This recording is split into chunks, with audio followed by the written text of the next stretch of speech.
এবং নগদ 10,000 কৃষি ঋণ সুদ সহ মওকুফ।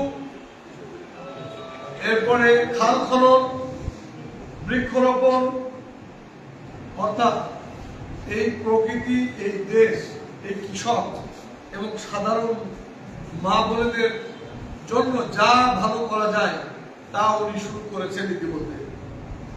যদিও আমরা মাগুরায় এখনো ফ্যামিলি কার্ড, কৃষক কার্ড এগুলো দিতে পারিনি। ইনশাল্লাহ এই বাজেট আসতেছে জুন মাসের 1 তারিখে, জুলাইয়ের পর থেকে শুরু হবে। আমরা বিভিন্ন ইউনিয়ন ধরে ধরে ইনশাল্লাহ এগুলো দিব।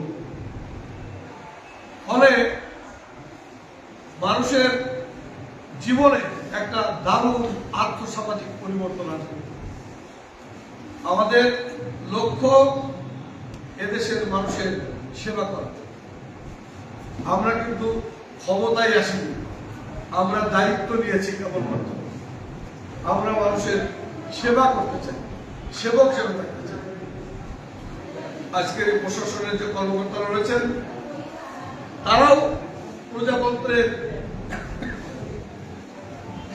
কর্মকাণ্ড পরিচালনা করার জন্য রয়েছে।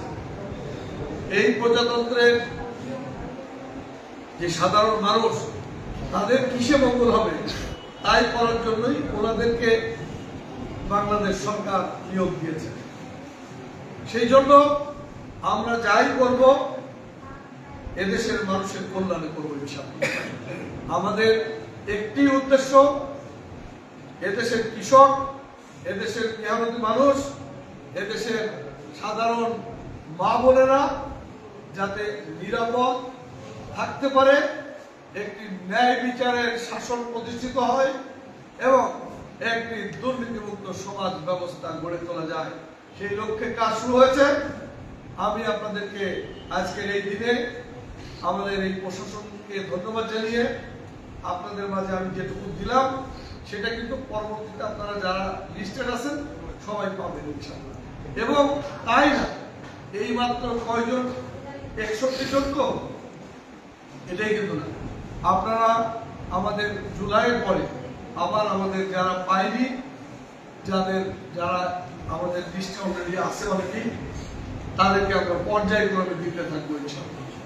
আপনারা সকলেই ভালো থাকবেন, সুস্থ থাকবেন এবং আপনাদের পাশে থাকার আবারও দৃঢ় অঙ্গীকার ব্যক্ত করে আমার বক্তব্য শেষ করছি। আল্লাহ হাফেজ। বাংলাদেশ।